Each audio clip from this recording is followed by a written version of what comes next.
¿Tú sabes qué hizo Carlos Mazón el 29 de octubre? Y luego vino una dana.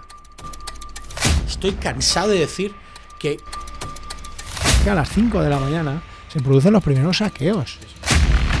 Que mueren donde estaba entre las 7 y las 8 de la noche. Gestionan la protección civil de las personas.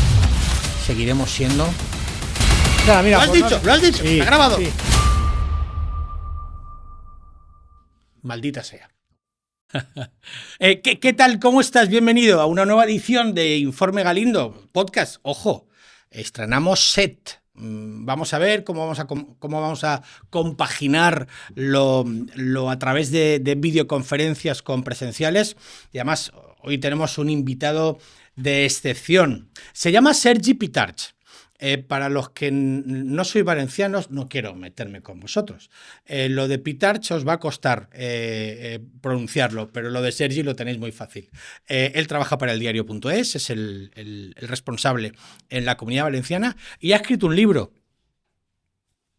Las horas del caos, el 29 de octubre, el día de la Dana. Muy interesante. Vamos a hablar sobre este libro, vamos a hablar sobre él, como no puede ser de otra manera, vamos a hablar de la actualidad valenciana y, bueno, sin más, querido Sergi, bienvenido a Informe Galindo. ¿Qué tal? Muchas gracias por invitarme y vamos, muy encantado con el set y con la entrevista, veremos. Si no me apretas mucho. No, pues a ti y además recuerda lo que siempre nos han dicho los políticos, tanto a ti como a mí, pregunta lo que quieras que yo contestaré lo que me da la gana. O sea que por lo tanto sí, el arte es... Fantástico. Y vosotros lo sufrís más que los recién llegados al mundo de la comunicación. Sergi, fuiste también, si no me equivoco, presidente de la Asociación de Periodistas también de la Comunidad Valenciana. Sí, la Unión de Periodistas Valencians, Unión de Periodistas, que es la asociación principal de la Comunidad Valenciana, con más de 700 socios. Y fui entre el 13 y el 17 y antes fui tesorero, o sea que he tenido también un compromiso con la profesión bastante importante, sí. Y antes de ser responsable autonómico del diario.es, también estuviste en otros periódicos, ¿verdad? Sí, yo empecé en el periódico Las Provincias, estuve un par de años, además acabando la carrera ya me contrataron en Las Provincias, luego estuve un año, luego pues, lo típico que no había sitio, tal, me busqué la vida por fuera, trabajé en un periódico económico pequeño que se llamaba Empresa de Finanzas, luego monté mi propio proyecto editorial, un periódico que se llamaba El Informatiu, que era un periódico en valenciano y en castellano, era bilingüe y que fue, yo creo, una iniciativa muy interesante, año 2008-2009, y en 2009 lo compaginaba ya en 2007 empecé fines de semana en Levante, lo compaginaba con el proyecto periodístico. Y en 2010 ya, cuando destapé el caso Blasco, el de corrupción de la cooperación, pues en Levante me hicieron una oferta para pasar a la redacción entre semana y ahí estuve hasta 2017. Fui jefe de economía, jefe de política y hasta 2017 donde me hice el paso al diario.es y luego tuve un periplo muy interesante que yo creo que me ha redondeado mi carrera profesional, el que estoy muy contento, en el Parlamento Europeo. Estuve 4 años trabajando en Bruselas, viviendo y trabajando en Bruselas, en la Comisión de Comercio Internacional. Qué bueno. Yo fui 2 veces. Yo fui 2 veces invitado por mi otra profesión. Yo soy experto en prevención de blanqueo de capitales y financiación de terrorismo. Entonces me invitó, curiosidades de la vida, un diputado italiano que había oído hablar de mí para que fuéramos a hablar de la lacra del blanqueo y de qué medidas podíamos tomar para... Fui dos veces y tuve el honor de estar también en Estrasburgo y en Bruselas, ¿no? ¿A cuál de los dos parlamentos más espectacular, verdad? Sí, es más espectacular y se decide la vida de millones de personas. Yo estaba, ya te digo, además tuve la suerte, yo por mi formación, yo tengo también un MBA en gestión y dirección de empresa, en financiero. Y claro, con ese currículum y habiendo sido jefe de economía de Levante, pues conseguí poder trabajar en la Comisión de Comercio Internacional y un poco haciendo un poco también de enlace con la sociedad valenciana, con empresas valencianas, sindicatos, asociaciones, en materia de barreras comerciales, competencia desleal, mucho de agricultura, el tratamiento en frío de la naranja de Sudáfrica, que es uno de los grandes éxitos que ha tenido la agricultura valenciana. Yo estuve en esas negociaciones ayudando a la Unió Llauraós y a la Asociación Valenciana de Agricultores, con los que tengo una excelente relación. Y nada, eso yo creo que para mí fue también salir del día a día del periodismo para un poco adquirir, aparte de aportar evidentemente la formación que yo tenía, pero también adquirir unos conocimientos, sobre todo del funcionamiento de las instituciones europeas y el funcionamiento del comercio internacional, que vamos, brutal. Yo estoy muy contento. Luego me vine para hacerme cargo de la edición valenciana del diario.es y luego vino una dana. Y entonces nos cambió la vida a todos. Nos cambió la vida a todos, sí, nos cambió la vida a todos. A mí también casi me la cambia, ¿eh? Mi mujer y mi hija venían de Cuenca y, bueno, vieron el desastre. Salvaron la vida de milagro, pasaron la noche en la carretera, no pude ir a por ellas hasta por la semana. Soy un afortunado, sin lugar a dudas, porque puedo contar con ellas. Hay un montón de familias, luego hablaremos largo y tendido del tema. Pero antes de entrar en tu libro, quiero hablarte de tu profesión. ¿No es fácil ser periodista en la Comunidad Valenciana? Bueno, es una profesión muy compleja, que no está bien pagada en la actualidad. O sea, estamos viviendo, yo creo, desde el año 2008 una crisis de modelo de negocio. El periodismo, que había dado mucho dinero y buenos sueldos con grandes empresas muy consolidadas, con grandes presupuestos, pues eso se acabó con la crisis de 2008, la crisis del papel, la incursión de Internet en la información, ¿no? Las redes sociales. O sea, han sido toda una serie de revoluciones tecnológicas que han ido en detrimento, digamos, del periodismo clásico, ¿no? Cuando hablamos de la radio, hablamos de los medios de comunicación escritos. La radio tocada, muy tocada también. Los radios de comunicación escritos que tenían presupuestos salvajes, con plantillas de periodistas grandísimas, y todo eso sufrió una revolución. Es verdad que hubo una eclosión y la entrada de medios digitales como el mío, que es un medio un medio que nace tras el 15M.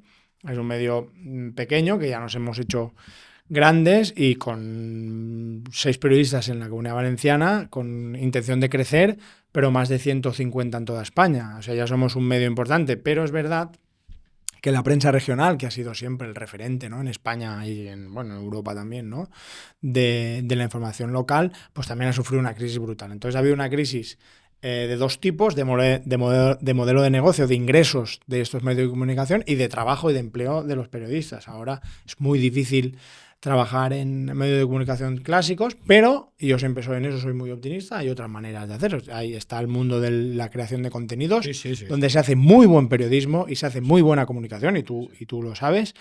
Está el mundo de la educación. Mucha gente formada en periodismo ha acabado siendo dignísimos profesores de instituto.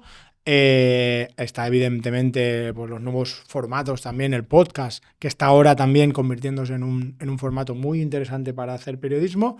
Y luego está que, de la misma manera que te digo que los grandes medios están en crisis por sus grandes volúmenes de negocio y estas grandes crisis, la gran crisis del papel, pero también es verdad que hoy en día yo siempre animo a los estudiantes, cuando me invitan a la universidad, siempre les animo a montar proyectos propios. Yo creo que hoy en día lo bueno... Lo que es malo, que son medios pequeños y con poco presupuesto, es bueno también porque es fácil arrancar un medio de comunicación. Y al final, si tú... Hoy en día es más fácil que antes. Más fácil y más barato. No hacen falta grandes accionistas.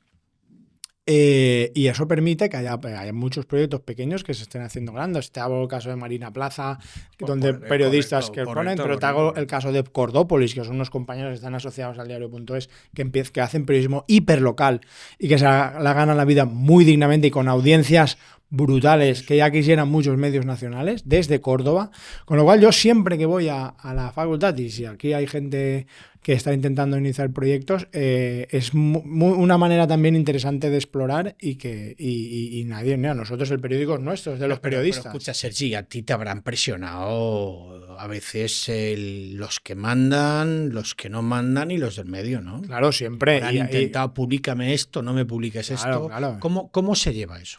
Claro. ¿Qué pasa? Es que me he enrollado un poco. No, por Dios. Pero ¿qué pasa? Que con esta crisis económica de los medios, donde no hay muchos ingresos, y sobre todo los ingresos tienen una dependencia muy directa de pocas empresas privadas y del poder político, de las administraciones, pues eso provoca que haya unas presiones. Con lo cual, cuando tú no tienes garantizada una independencia económica, pues las presiones son brutales. Nosotros que tenemos independencia económica tenemos presiones. Yo, imagínate, en estos momentos nosotros tuvimos la suerte de tener un modelo de negocio donde los socios nos cubren parte del presupuesto. Eso nos permite que cuando viene un temporal, como ha venido el de la Dana, donde hay que informar a cara de perro, donde hay que contar situaciones que no le gustan al poder político reinante, en este caso al PP de la Comunidad Valenciana, que era el que gestionaba la emergencia, pues las presiones son de todo tipo, presiones económicas con campañas de publicidad que te retiran campañas de publicidad, amenazas a empresas que se anuncian en tu periódico, llamadas a agencias de publicidad, que son las que reparten las campañas. La agencia hace una propuesta por audiencia y nosotros somos tercer, cuarto medio más leído en la Comunidad Valenciana, el octavo de España. Las agencias te ponen entre los 4 primeros, de los 5 primeros, llamada de presidencia, oiga, eso es quito el 27, ¿vale? Y meten medios por delante. Pues esas presiones... Pero es alucinante que en el siglo XXI esto ocurra.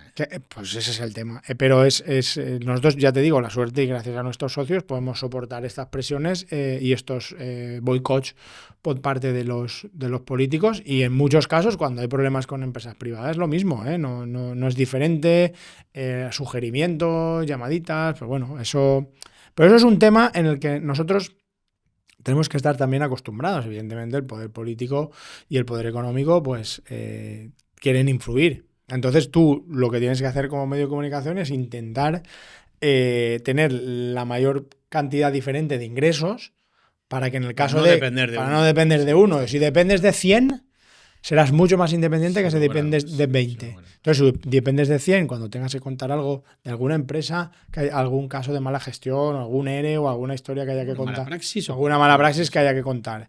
En la información política lo mismo, que tengas que contar una dana y el responsable sea la Generalitat Valenciana y que lo puedas señalar con todo rigor y con toda contundencia.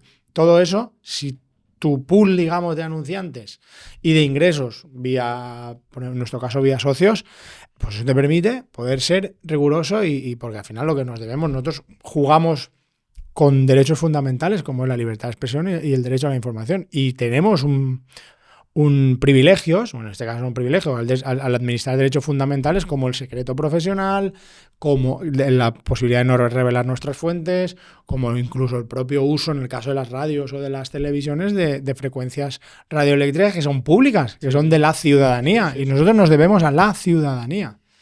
Sergi, entramos ya un poquito en 29O, les hores del caos en valencià y las horas del caos. En castellano, con Bromera en valenciano y con Planeta, con Editorial Península en castellano. O sea que para los espectadores lo podéis adquirir en cualquiera de las dos lenguas, así que no hay ningún problema.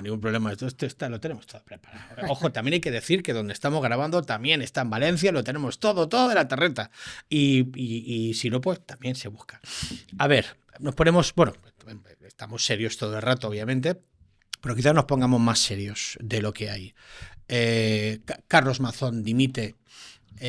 Por cierto, yo creo que lo podemos contar. El día que este señor y yo habíamos quedado meses antes para realizar esta grabación, por supuesto la grabación se tiene que suspender. Dimite Carlos Mazón por la Dana.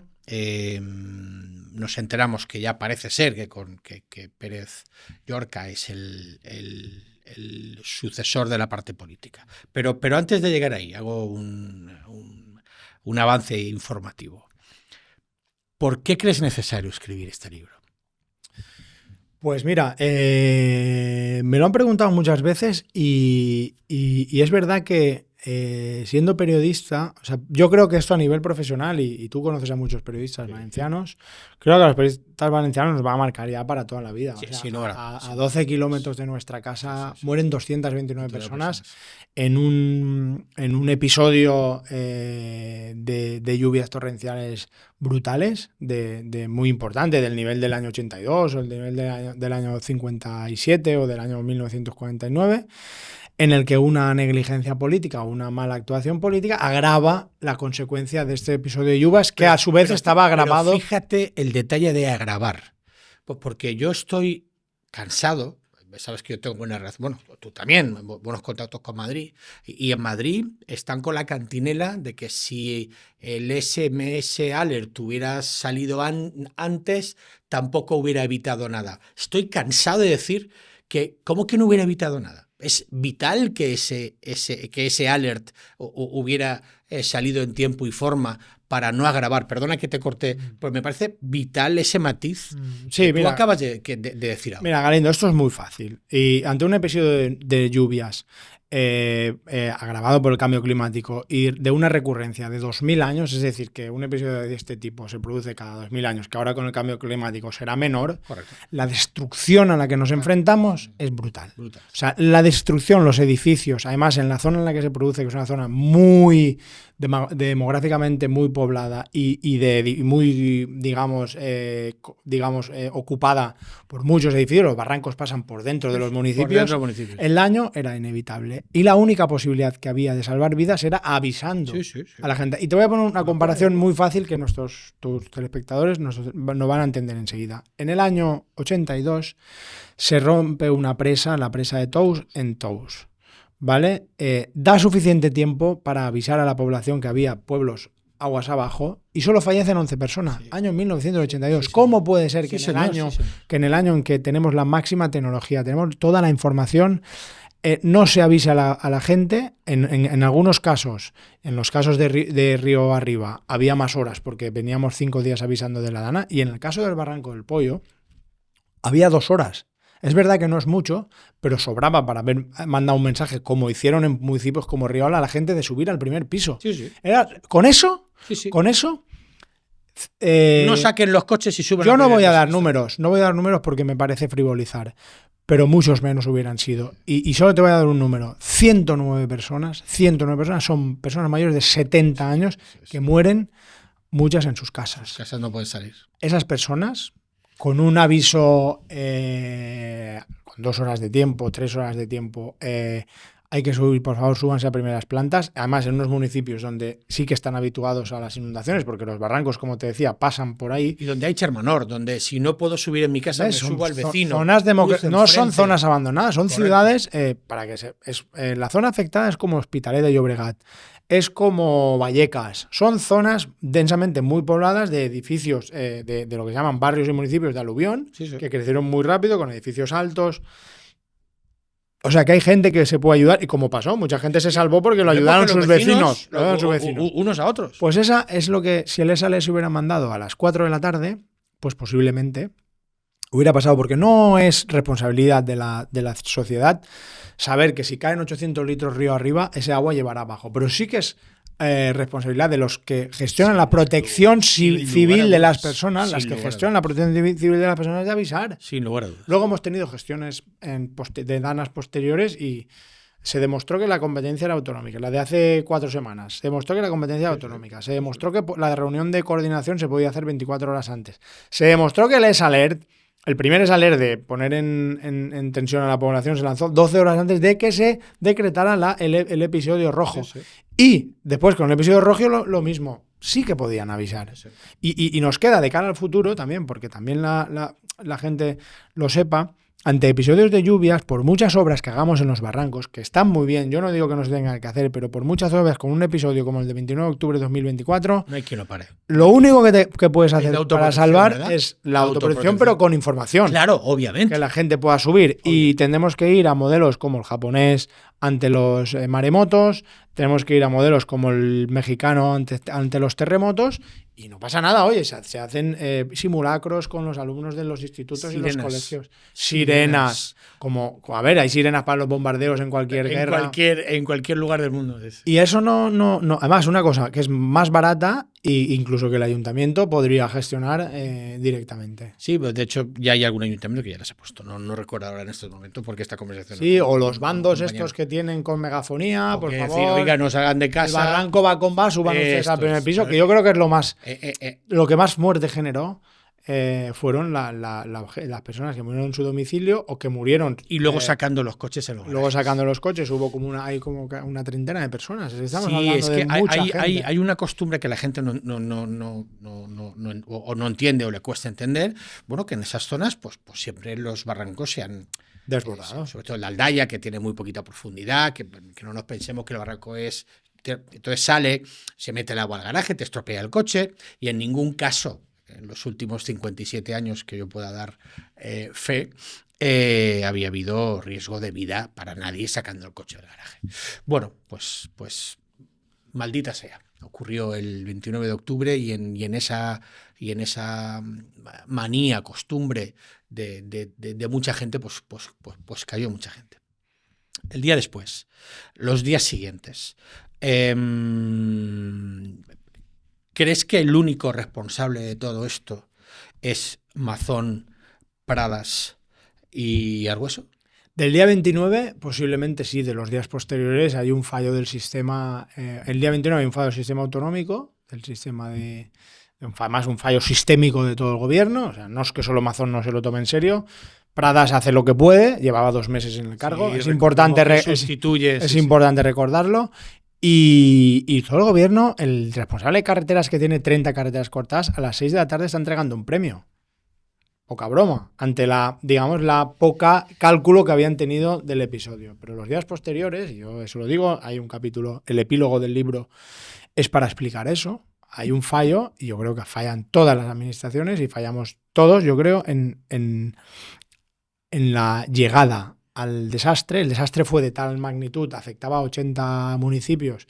Por eso decía antes intencionadamente, para que la gente se haga una idea, imaginaros una catástrofe de este nivel con 229 muertos en Hospitalet de Llobregat o en Vallecas. No. Está claro. Por muchos recursos que tú pongas, es difícil llegar a todo, ¿no? Pero nos dimos cuenta de que el Estado se vio impotente en los primeros 5, 6, 7 días de llegar. Y mucha gente comió, mucha gente vivió agua potable gracias a los voluntarios, gracias a la ayuda de la gente. Ahí yo creo que el Estado, que luego sí que veo que, y cuando ya luego hablo del Estado, hablo de todas las administraciones, también de la Generalitat, por mucho que se tiren los trastos a diario unos y otros, ahí hemos metido pasta pública, ahí el Estado sí que está cumpliendo la respuesta con la respuesta económica, sí que está. Pero los primeros 7 días, y hay que reconocerlo, y hay que criticarlo para que luego hacerlo bien. Por ejemplo, la visita del rey a Paiporta el domingo, miércoles, jueves, viernes, sábado y domingo, 5 días después, cuando aún el Estado no se había hecho presente, cuando los militares aún no estaban desplegados todos, pues yo creo que fue un error. Sí. Lo digo en el libro, o sea, quedó muy bien, pero es que podía haber sido una masacre. Una masacre no, podía haber sido haber acabado mal, no solo agrediendo al presidente del gobierno, sino al presidente de la Generalitat, al rey, porque, y eso me consta, y eso es información que yo manejo, el gobierno recomendó a Zarzuela no ir, porque no se garantizaba la seguridad. Zarzuela insistió, de hecho el operativo de vigilancia lo monta Zarzuela. Cualquier persona que estuvo allí sabe que no había, para la gente que había por allí, con palas, no había la seguridad que luego tú ves en otros actos. Por supuesto. Y luego pasó lo que pasó, y es verdad que luego ha salido una limpieza de cara de la Casa Real y de la monarquía. Me parece muy bien que lo hagan, pero también hay que denunciar que se puso en riesgo y, sobre todo, se evidenció el descontrol y la falta de llegada de la administración, porque mientras la gente estaba limpiando barro, mientras los váteres todavía seguían tirando...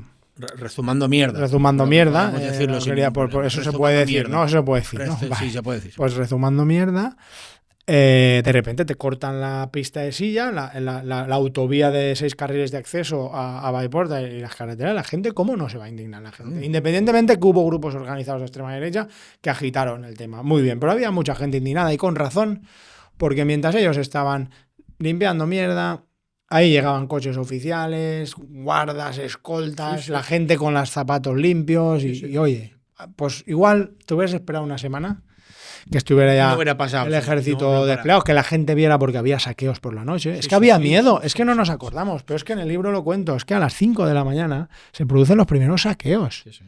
Es que poca broma, ¿eh? Es que muchas veces vemos en la tele las cosas y aquí hubo gente tan inmoral e indecente que a las 5 de la mañana estaban saqueando, cuando bajó el agua estaban saqueando centros comerciales, tiendas. Es que hubo gente que se tuvo que organizar para vigilar los municipios porque creo que el tercer día dieron datos, había como 70 detenidos que pasaron a disposición judicial, ¿eh?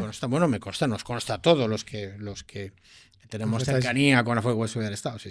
De hecho, lo denunciamos donde pudimos. Tú imagínate la desesperación de la gente y tú, que te han reventado el negocio, que has perdido todo, que has perdido a un familiar y te ves con pompa y boato a todos estos allí en Paiporta, pues si hubieran esperado 15 días no hubiera pasado nada. Sergi, ahora que casi no nos ve nadie, ¿tú sabes qué hizo Carlos Mazón el 29 de octubre?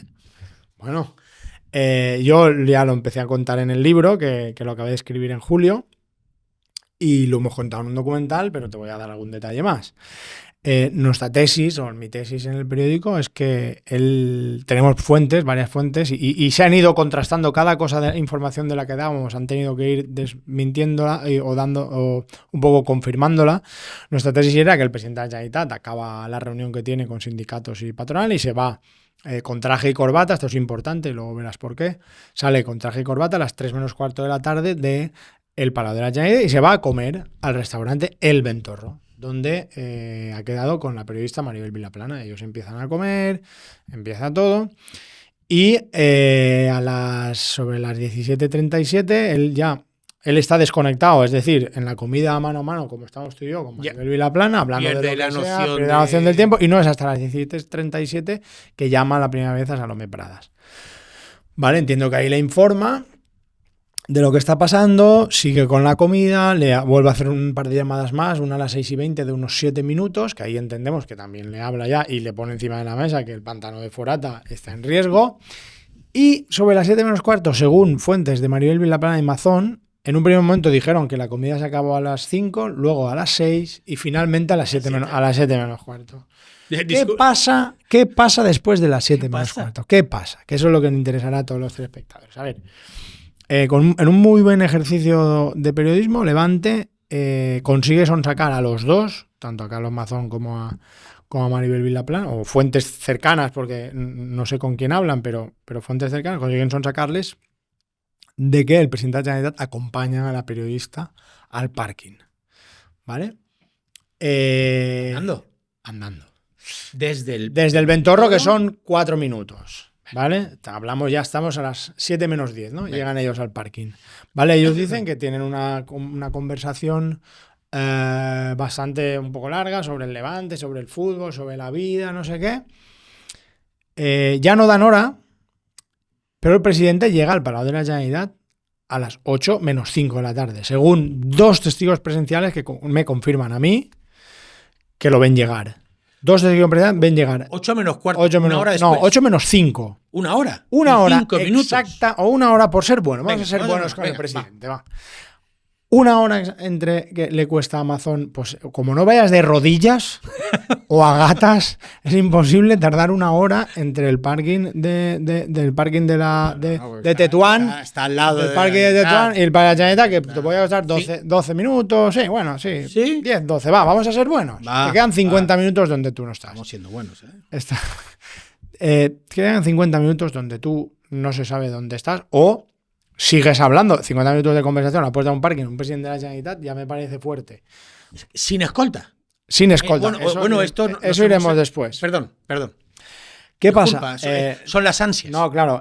Nosotros lo que contamos y lo que nos dicen varias fuentes es que el presidente, bien desde el Ventorro o bien después del parking de acompañar a Maribel Vilaplana, él pasa por su casa porque él había renunciado a la escolta estando en el Ventorro.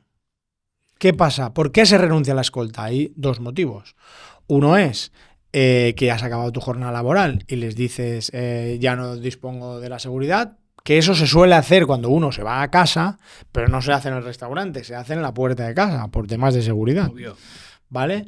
Y la otra es porque les dice, váyanse ustedes al Palau, que necesito un tiempo de intimidad o un tema que no quiero que ustedes lo sepan, y luego proseguimos la actividad del día o lo que yo tenga que hacer.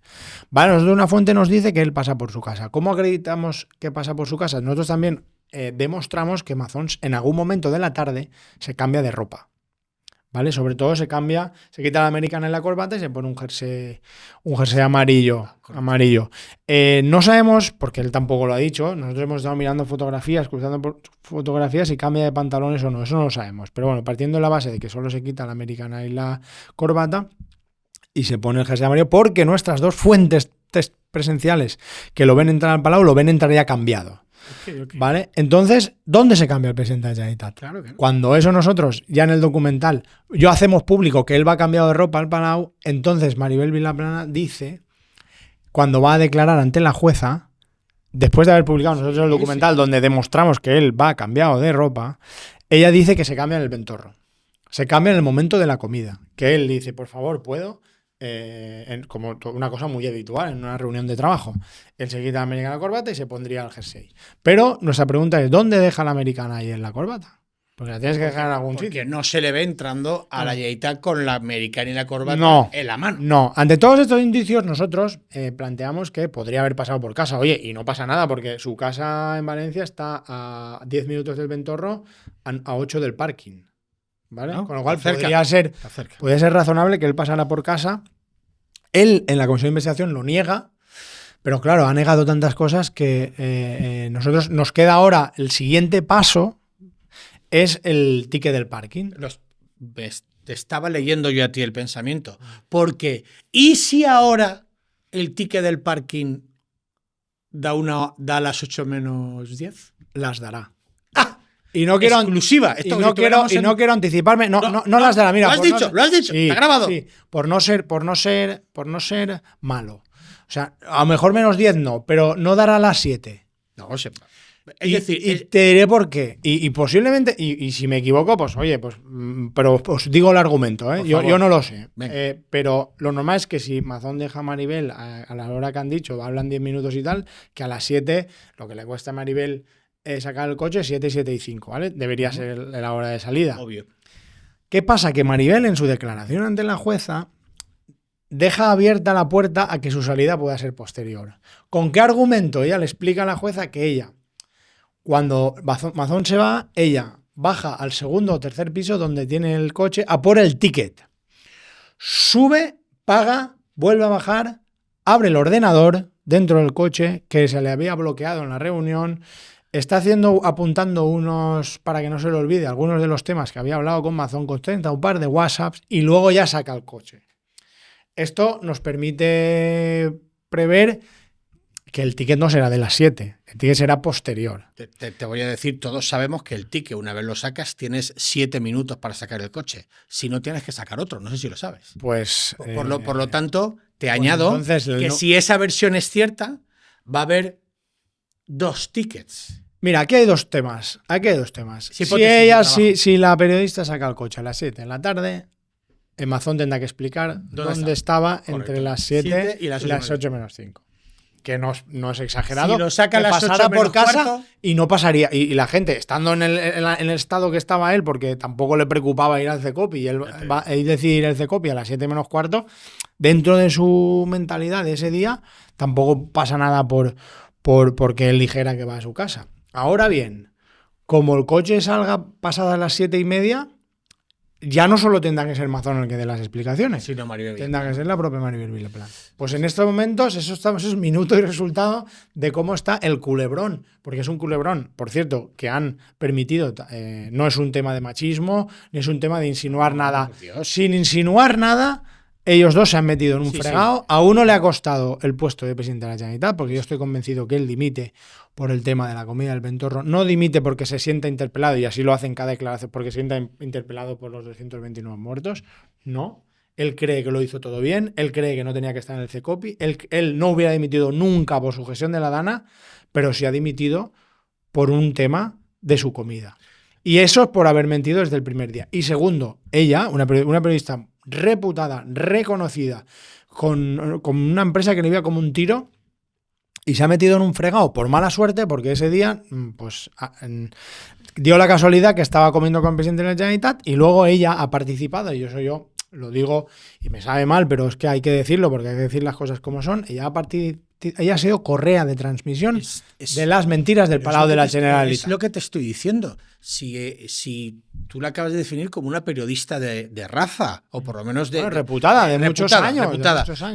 Bueno, pues ha dejado de serlo. Y comunicadora. Ha dejado de serlo. Y ella tuvo, y yo lo siento, y empatizo con ella, porque ella en un momento de mala suerte se ve en esta comida, pero es que yo se lo dije, se lo trasladé a través de la persona porque ella ha sufrido mucho, y a través de la persona yo le decía, mira, ya lo sé que es muy duro para ella, pero tenéis que sacarla a la ecuación. Y yo le decía, pero no, porque tú vas por la calle, y tú que sabes algo de esto, de criminalística y tal, tú vas por la calle y tú ves un asesinato o ves un robo y tú tienes que ir como ciudadano a declarar. Y si tú eres testigo, como ahora la jueza está intentando acreditar, de 221 homicidios imprudentes, testigo de algo, tú como ciudadana desde el primer momento te tenías que haber puesto del lado de la verdad. Sin lugar a dudas. Y no de tapar una comida que al final ha acabado con la carrera política de uno, y espero que no, con la carrera profesional de otra. Pero me hago otra pregunta, que todos los investigadores y periodísticos o no, como es tu caso, tú eres un gran investigador. ¿Por qué no lo hace? ¿Qué le están ofreciendo para que no lo haga? ¿Qué pasó ese día o qué relación hay para que no lo haga? Son preguntas que igual no tienen respuesta hoy. No, yo creo que ellos están en una comida, los dos, en una comida personal. Ellos es una comida de amigos. Es una cosa que hay que decirla. Perfecto. Porque ellos ya cenaron el 11 de octubre en el restaurante La Raspa de Valencia, después de haber coincidido en el pub ático de Valencia. Esa cena la tengo confirmada. 11, día previo al 12 de octubre, a la fiesta de la Hispanidad, en la que él tenía que ir a Madrid, iba a Madrid, pero esa noche cena mano a mano con ella. Algunos me dicen que con un testigo o con dos. Yo sé seguro que estaban los dos en una mesa, no había más gente, más que pudiera ser una amiga de ella o el jefe de gabinete de Mazón, pero casi seguro que como mucho ellos dos y alguna persona más. Pero es que habían tenido otras cenas ellos dos, mano a mano, en un conocido restaurante japonés de Valencia. Bueno. Hay amistad. Hay amistad, claro. Relación. Entonces tú no puedes plantear esto, aunque lo intentes plantear para que luego la caverna y toda la basura que hay en redes sociales no acaben insinuando lo que no es y tal. Pues teníais que haberlo parado desde un primer momento, no haberlo convertido vosotros en un problema y haber salido. Mira, sí, estaba comiendo con ella, esta es la persona, esto y esto. El problema es que se atraparon en una estrategia de mentiras que hoy en día, en la sociedad abierta en la que vivimos, en la que hay muchos medios de comunicación, un presidente, claro, que el paradero de un presidente de la Generalitat, nada más y nada menos que el día en el que mueren 229 personas, es muy importante para la ciudadanía, para las víctimas, y en este momento parece ser que para la jueza instructora también. Por cierto, gran jueza. Muy bien. Yo déjame que lo diga públicamente, lo he dicho en otros medios, no lo voy a decir aquí en el mío, ¿verdad? Gran jueza, gran trabajo. Y pone en valor esos jueces, hay que decirlo, de pueblo, que en ocasiones parece que sean menos jueces que otros jueces que están en otras instancias, porque está haciendo una instrucción respetuosa con los tiempos, con los plazos, con sus atribuciones. Paso a paso ha demostrado, punto 1, creo que estamos todos de acuerdo, que la emergencia competencia y valenciana, no me cuenten ustedes historias. Punto 2, ¿quiénes estaban allí? Pepito y Menganito, imputados. Usted es el señor Mazón, todavía no le puedo, obviamente, porque tendría, ya sabes, el procedimiento, pido cita, el Supremo prefiere seguir llevando la instrucción ella hasta el final sin ninguna injerencia, y ya veremos que al final entiendo que ya el señor Mazón seguirá de diputado. Por cierto, te voy a preguntar, claro, Mazón deja la presidencia del Partido Popular. ¿Ya la ha dejado o la deja en días, verdad? Sí, a ver, la deja en el momento en que haya un nuevo presidente, ¿vale? Él está ahora en funciones, que puede ser el día 28-29, yo creo que será el pleno de investidura, o si Vox aprieta más, pues hay 2 meses más que podría ser, o en el caso que hubiera elecciones, hasta que hubiera elecciones, que serían en marzo del año que viene, podría ser Mazón siendo presidente. Habemos sustitutum. A falta Vox acepte el sustitutum. Pero Vox parece que está aceptando el sustitutum. Parece. Pérez Llorca. ¿Qué tal? Bueno, pues, a ver, un animal político que viene de la política local, alcalde de Finestrat, que es un municipio al lado de Benidorm, para que se sitúe la gente que no es valenciana, de la Marina Baixa. Benidorm, la Marina Baixa, Crematorio, no sé si han visto la serie Crematorio o han leído el libro de Chirves. ¿Vale? Pues una zona urbanísticamente saturada, con unos municipios muy particulares, y que eso también curte como los políticos que son de ahí. Pues en este caso, por ejemplo, y por poner un ejemplo, y sin ser malo, ¿vale? Juan Francisco Pérez Llorca es alcalde de Finestrat y vive en un municipio, vive en una casa en Finestrat, que no está su nombre, pero que tiene una piscina ilegal, un paellero gigante cerrado ilegal y un parking ilegal, fuera de ordenación urbana. Nosotros cuando le llamamos para contar la historia, que la hemos publicado, siendo él alcalde, nos dijo que, bueno, que quién no tenía una piscina ilegal en ¿Quién no tenía? Finestrat. Y este señor es el que va a ser el presidente. No, y este, ¿no? Sí, pero es que este señor es que era alcalde, que es el que tiene la competencia urbanística de derribar las piscinas ilegales. Claro, es una cosa que a nosotros nos salta mucho la atención, porque es verdad, seguramente en Finestrat haya 2.000 piscinas ilegales. Pero tío, de ejemplo, ¿no? Que eres el alcalde. Claro, tú eres el alcalde y eres el que tendría que derribar esas las 2.000 y la tuya y la tuya, la primera. Claro. Bueno, pues no derriba ninguna y entonces esa persona va a ser presidente de la Generalitat. ¿Cuál será su problema? Que esto, lo que cuando siendo un alcalde de un municipio pequeño no pasa nada, cuando seas presidente de la Generalitat, y esto, que ya lo hemos publicado, lo volverá a salir, republicar, se convertirá en un tema, y ya lo adelantamos a nuestros telespectadores, a tus telespectadores, a nuestros telespectadores, adelantamos que eso va a ser una de las primeras crisis que tenga que afrontar o que tenga que explicar el futuro, en el caso de que sea investido presidente de la Generalitat. He leído 8 pisos también que no están a su nombre. Parece no, es así. Venga. Luego, las declaraciones de bienes de nuestros diputados. Eso a ti gran tema, transparencia. Claro. Transparencia le llaman. Tenemos una obligación legal de declarar la renta, ¿vale? Que en el caso de ser político pues, se sabe, porque la renta que recibes como sueldo de político, en el caso de Juan Francisco Pérez Llorca, la renta que tenemos es la que tenía antes en la Diputación de Alicante, en el Ayuntamiento, y la que tiene ahora. ¿Vale? Ahí no hay problema. ¿Qué pasa con la declaración de bienes? Pues el señor Pérez Llorca no tiene ningún bien a su nombre, excepto, creo que, y hablo de memoria, 130 y pico participaciones en una SL, que se llama Rancallosa, ¿vale? Y unas 50 y algo, 30 y algo, participaciones en otra SL, que se llama Alpérez, que es la patrimonial familiar. ¿Vale? Entonces tú miras su declaración y dices, pobre chico, no tiene nada a su nombre, tiene un coche ¿Qué alcalde? Y dos SLs, que pueden ser un bar o tal. Que sí. Claro, tú cuando entras... Y además participaciones minoritarias. Claro, nosotros entramos, vamos al registro de la propiedad, cruzamos datos, ¡pum! ¡Bingo! 8 pisos, 3 o 4 parkings, no sé cuántos solares a nombre de esas sociedades. Dice, hombre, tú pones con un nombre, una SL, pones el nombre de la SL en la declaración, pero en realidad tú lo que no enseñas es todo lo que tiene la SL. Claro, tienes un patrimonio que si tú lo hubieras, digamos, aflorado con el bien patrimonial que tienes, estaríamos hablando de millones de euros. ¿Qué pasa? Que en realidad la ley le permite hacer esta trampita. Pero la ley es tramposa de naturaleza. La ley solo, déjame que se lo cuente a nuestros... tú solo tienes que escribirlo tú. Es una instancia en blanco que le dicen al diputado, diputado, dígame usted qué tiene. Cuando tenemos de información a nuestra mano, no habría ni que pedirla. Esto es como cuando ahora en el cole inscriben los niños, que antes había que presentar la declaración, ahora te dicen abajo, ¿autoriza que yo cruce datos? Sergi, es que es de vergüenza. Claro, porque esto lo debería de saber las Cortes Generales, las valencianas. Pero haciendo clic, oiga, Hacienda.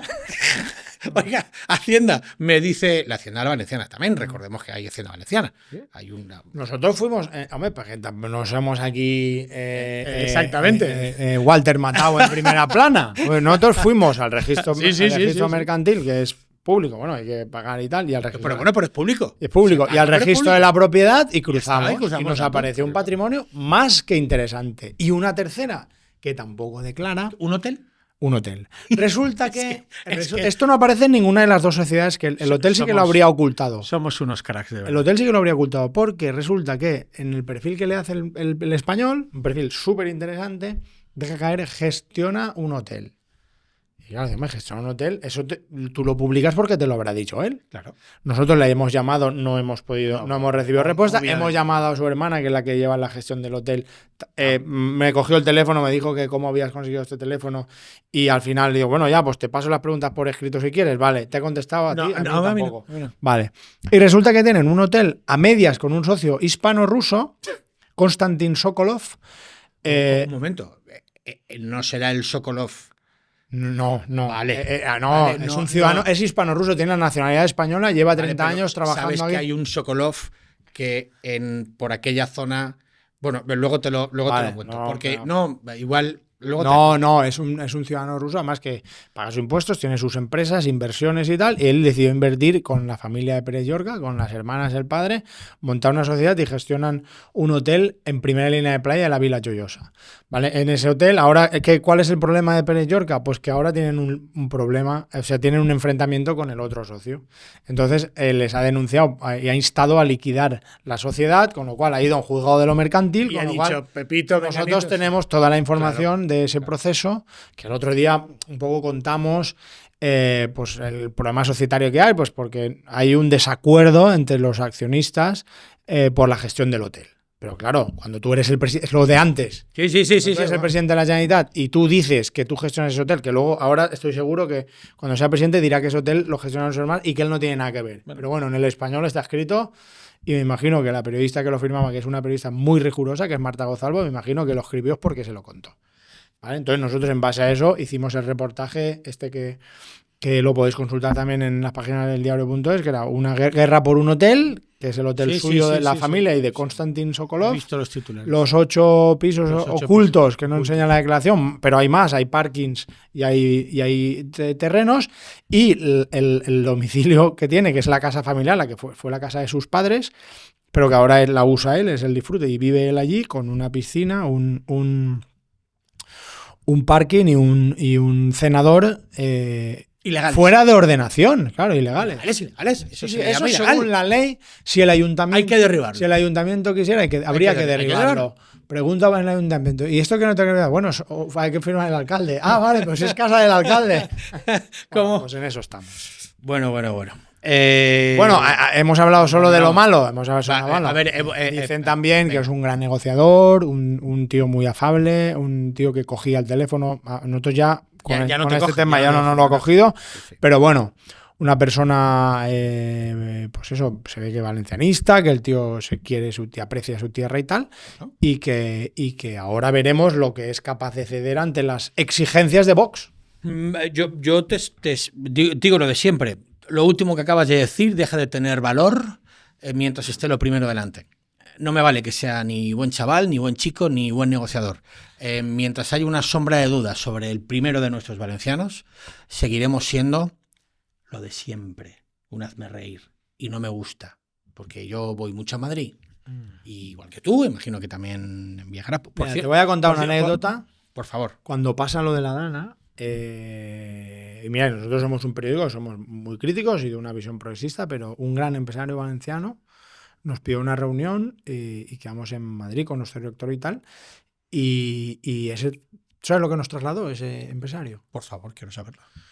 Pues está muy preocupado por la hipoteca reputacional de los valencianos por la gestión de la Dana. Obvio. Dice, conseguimos levantar la reputación de la corrupción de la primera década del 2000. Sí, señor. Y cuando ya la habían levantado y parecíamos todo, nos ha pasado esto. Y su máxima preocupación, y eso dijo, joder, este tío, o sea, se preocupa por... O sea, me pareció... O sea, salió un poco reconfortado también de decir, porque...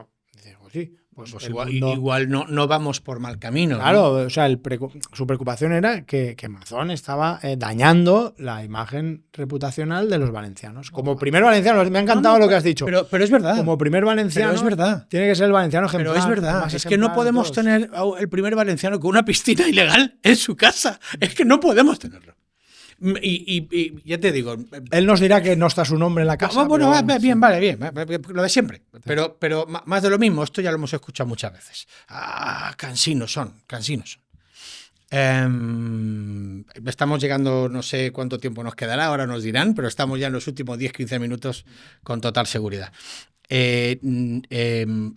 Oye, presidente del PP, como decías antes, va a dimitir Carlos Mazón. Se abre el melón precongresual, entiendo. Y creo que Pérez Llorca, una de sus negociaciones con, no sé si con Feijóo o con el propio Vox, es, oye, yo quiero ser candidato en el año 27 también, pero de repente, como la película, de repente un extraño, no, de extraño nada, Paco Camps.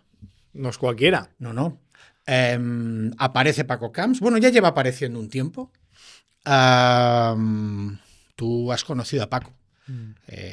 Mandando. Yo lo conocí, yo no me dedicaba a esto, ni me imaginaba que yo ahora iba a estar charlando contigo. No, ni se me pasaba por la cabeza, pero sí tuve ocasión de conocerle y comí con él. Un tío que en aquel momento agradeció el detalle porque yo fui el primer medio yo en aquel momento hacía Informe Galindo en Radio Intereconomía, un programa nacional, y le invité cuando le quedaban 3 causas todavía, porque de verdad que me llamó mucho la atención que no sé si son 10 o 11. 10. De 10 llevaba ganadas, perdón, entre no culpable y 7. No, de hecho, a juicio... ha ganado de 10. No. Sí, se han archivado porque a juicio solo llegó la de los trajes. Y las otras ha llegado a juicio, hombre, Audiencia Nacional. Sí, pero Audiencia Nacional... Esa fue la última. Pero Audiencia Nacional, pero instrucción, no llegó... Yo creo que no. Yo creo que en el banquillo no. En cualquiera de los casos. 11 causas se condenó abiertas. Al PP valenciano, pero él no estuvo en esa causa. Claro, estuvo Ricardo Costa. Correcto. Que Ricardo Costa lo acusa a él y tal en la causa en la Audiencia Nacional, pero él no estaba sentado en el banquillo. A él se le archivan la causa de la Fórmula 1. Las 11. Perdón, las 10. De 10. Y eso no es normal, Sergi. Tenemos que reconocer que la estadística, el señor Camps la rompe. Como dicen los jóvenes, la peta. Porque no es normal que te acusen 10 y no acierten ni una. No sé si me he explicado. Es decir, oiga, o la instrucción se ha hecho muy mal, o no sé muy bien, o Paco Camps realmente, pues Dios lo tiene de su lado. O el ser divino lo tiene de su lado. Y me llamó mucho la atención, lo conocí, un tío en las distancias cortas que te voy a contar, un tío de curso fácil, muy educado, muy amable. Y no tengo por qué negar que hemos seguido teniendo una relación, lejana, pero cercana. Es decir, cada vez que le llamo me coge el teléfono, de momento. Ya sé que eso cambia. Para que tenga un chalet. Tenga un chalet en una piscina legal, no te lo cogerás. Entonces coge el teléfono y me parece buen tío. Políticamente ya pagó lo que tuvo que pagar. Sí, dimitió y el escarnio público. Por supuesto. Y 10 años es cierto que él tiene el, ¿cómo se llama? El salario por ser expresidente. ¿Cómo se llama? Él le tiene el estatuto de los expresidentes. Se llama el estatuto de los expresidentes. ¿Son 15 años de por vida? Son 15 años. Correcto. A ver, en caso de que tú cumplas una legislatura o 2, en el caso de Francisco Camps, creo que él entró en el 3. El 7, el 11, él tuvo dos legislaturas y iba hacia la tercera, pero dimitió. Porque mayoría absoluta. Ganó las elecciones con mayor resultado de la historia de un partido. Sacó 56 diputados de 99. Sí. En el año 2011. Sí. Y dimitió. Y él, lo que pasa es que él le quedó la prerrogativa al estatuto de presidentes, que también ejerció, que también lo utiliza. Lo tiene. Lerma no lo tiene porque siempre fue senador. Él nunca lo asumió porque él siguió siendo senador. Lo tienen, te hablo de memoria, pero lo usa Chimo Puig, lo está usando, ya tiene oficina montada, lo usa Francisco Camps. Y yo creo que... Oficina, secretaria y escolta. ¿Correcto? Son chofer, 2 asesores y oficina y gastos de oficina. Y el salario de él como miembro nato del Consell Jurídico Consultivo, pero con voz pero sin voto. Correcto. Eso es importante recordarlo. Correcto. Y son 15 años. En el caso de Mazón, como por ejemplo, por poner un ejemplo, como Mazón dimitió sin que se acabara la legislatura, solo tiene lo que haya cumplido como presidente, que serán 2 años y medio. Es importante también decirlo, porque hay gente que cree que ha estado los 2 años para cobrar los 15. No, él estuvo los 2 años para cobrar los 2 años. Igual que decimos una cosa, decimos otra. Transparencia. No, decirlo. Y Paco Camps, eso, tiene lo del... Bueno, Paco está a tope. Normal. Está a tope, se ve grande, se ve fuerte, porque claro, el Partido Popular yo creo que cometió en esta nueva jornada con Carlos Mazón, y hay que nombrar a María José Catalá también. Recordemos que la ciudad de Valencia es importantísimo para el resto de la comunidad valenciana y por supuesto para ganar Madrid. 1 de cada 8 votos. Esto es. Bueno, no descubrimos nada si decimos que la militancia de la ciudad no existe ni se le espera, y la militancia de las provincias, bueno, pues el hombre este que se hizo el Araquiri, ¿cómo se llama? Vicent Monbó, el del golpe de los coroneles. Exactamente. El golpe de los coroneles. Se hizo un Araquiri en vez de un golpe de los Yo me pareció llamativo, yo creo ¿verdad? Que lo engañaron. Sí, a mí, de su entorno me dicen que no, que él fue muy consciente, pero es verdad que yo creo que quemaron su nombre. Pero bueno, esto de la política va muy rápida. No, pero bueno, también se nota que es inexperto. Pero en Génova, ya te digo yo, que nos sentó muy bien eso. No, ya te lo digo. Bueno, lo sé hasta yo, que no tengo la relación que tienes tú. Venga, Paco Camps. Paco Camps, bajo tu punto de vista, si se abre una etapa precongresual normal, es decir, no se hacen gestoras a golpe de cañón de Madrid, no se propone desde aquí gestoras porque Paco puede hacer, salvando las distancias, lo que hizo Sánchez. Yo creo que está en ese plan, ¿eh? Yo que estoy siguiendo un poco el fenómeno, porque eso se está convirtiendo en un fenómeno, luego ya veremos lo que pasa, pero yo, que hoy en día, para hablar de política, tú un sábado por la mañana reúnas sin tener cargos que repartir, sin tener poder que repartir, esto es importante en política también, sin tener sueldos que dar y como te decía, cargos que repartir, que tú montes un desayuno en el Vélez y un acto en el Vélez y metas 600, 700, 800 personas, me da igual, decía, no, es que no son 1000, él dice que 1000, ya, pero es que 600, a ver, ¿qué político? ¿Qué político? Sin capacidad de ordeno y mando, ven por narices. De ordeno y mando o de expectativas de dar cargos, porque en las políticas es mucho por expectativa, te mete de 600 a 700 personas, en Alicante 200, en Serra el otro día 30 40, en Manises me dijeron que 200, ahora el día 4 de diciembre va al Centro Cultural Bancaja, entre cuadros de Sorolla, veremos la gente ahí, aspira a reventón conforme está el partido. Te digo, el día 22 hay un almuerzo también aquí, el próximo... Yo creo que lo ha subestimado tanto Feijóo como Mazón. Evidentemente Mazón ya no juega. Feijóo lo ha subestimado y como vayan a un congreso con un militante un voto, que es lo que tapa dentro, que es lo que tapa el PP, lo pierden. Hay que recordar que estas cosas de los partidos, porque la gente perdemos la perspectiva. Chimo Puig siendo presidente de la Generalitat, el PSPB es otro mundo, no es el PP, pero como el PP ahora está muy agitado, Chimo Puig siendo presidente de la Generalitat saca el 63% en un congreso, en un congreso abierto a la militancia, 63, siendo presidente de la Generalitat en 2019, habiendo gestionado razonablemente bien y tal. Pues imagínate, Camps lo que puede suponer. Yo sé gente que lo rodea también, muy experimentada, o sea, no son 4 pelagatos, ni 4 Huelech que se han juntado hoy, hay gente joven. Un equipito de comunicación que es todo gente joven. Hay gente joven, hay abogados, que evidentemente ahora les han ninguneado y ahora tienen hambre. Y esto es como el periodismo y la política, lo mismo. Bueno, yo creo que cualquier profesión. El hambre es muy importante. Tener hambre de ganar, hambre de cambiar las cosas, hambre de... Y yo creo que hay mucha hambre ¿Sabes? Yo estuve en Serra. ¿Sabes lo que vi en Serra? Ilusión. Sí. Es que ese es el tema. Tío. Y en política no hay nada más fuerte que la ilusión. Tío. Ilusión y hambre. Eso es así. No, ganas de... fíjate que Paco tiene un discurso. Ahí no creo que no podemos ponerle un pero al discurso de Paco, del señor Camps. Un discurso, me refiero, cada vez da uno, sin problemas, no se lo tiene aprendido, tiene una capacidad oratoria. Ha sido presidente de la Generalitat, no estamos hablando... Él tuvo una salida muy traumática porque había unos, pues evidentemente los audios con el Bigotes, él tuvo un consejo con muchos problemas de corrupción y tal, Pero bueno, eso lo tendrá que explicar él cuando valga, pero tiene tablas, tiene equipo y tiene ilusión, ¿qué dices tú? Ilusión. Y la militancia yo creo que también entiende que han pasado 14 años y que todo el mundo tiene derecho también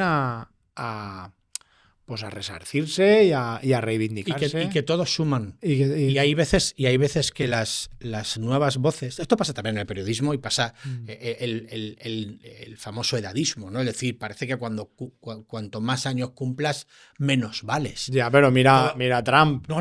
Biden, Bueno. Joan Ribó fue alcalde de Valencia con 70 y pico. Con una experiencia muy buen absoluta. alcalde. Yo en eso, a ver, a mí me vale todo porque la política tiene que ser la representación de la calle y de la ciudadanía. Oye, y tanto me vale uno de 30 como uno de 70. No, en eso no creo que uno sea mejor. Al final es la persona. No creo que uno sea mejor. De quién te rodeas. Es importante que sepas hacerte un buen equipo. Y yo creo que ahí el equipo de cambio lo está haciendo bien. Y más que todo porque el otro cunde el desánimo y cunde el descontrol y están esperando el dedazo de Feijóo.